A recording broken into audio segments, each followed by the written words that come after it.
Members of an international parliamentary delegation visiting South Ossetia say there is a media war against Russia unfolding in Europe. The group promises to bring home to Europeans the truth about the war in the region. Traveling through the war-ravaged capital Tskhinval, the officials said crimes against humanity had clearly been committed there. RT's Mikhail Lebedev has more. For many years, Alexandra Bastaeva has been working as the head of school number 5 that was severely damaged during the war. As she says, what she had to go through goes beyond her understanding.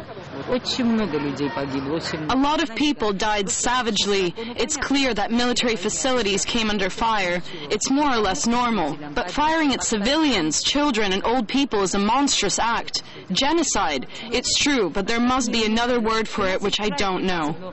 On Thursday, representatives from the European states arrived in the capital of South Ossetia to see for themselves the consequences of Georgian aggression and to talk to those who managed to survive. And some were eager to share their conclusions straight away. If a widely used Soviet expression, all the best goes to our children, is true, then shells and bullets turned out to be the best the Georgian authorities could give to these children.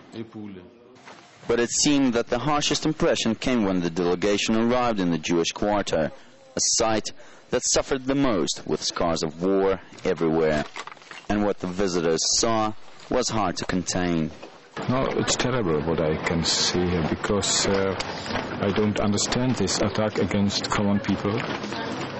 It's clear that it is crime against humanity. We have to speak about it. We have to investigate what happened here. We have to speak also in our countries about it, because it is the matter of very deep investigations, and we have to speak who is blamed and how is it possible. The main thing what I see here is really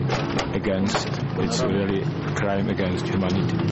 As they went down into the bomb shelter where 250 people were struggling for their survival during the shelling, they saw the inhuman conditions that locals had to endure, and many more stories were told there.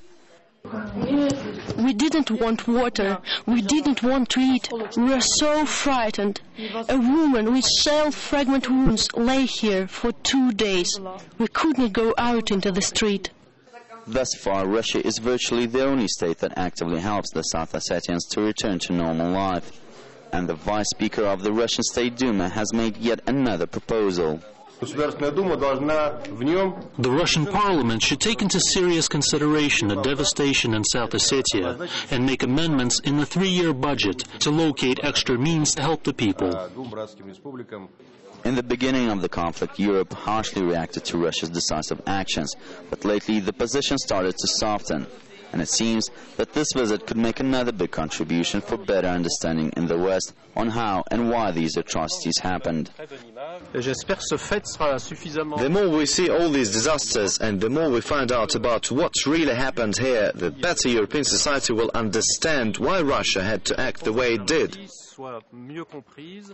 But until that understanding comes from the West, the South Ossetians have to cope with their trauma, looking to their big northern neighbor, hoping for support. European representatives came here to Tskhinval to see the city after the war, but what they saw was mere ruins. And those who managed to survive the ordeal hope that the voice of South Ossetia will finally be heard. Mikhail Lebedev, RT, Tskhinval.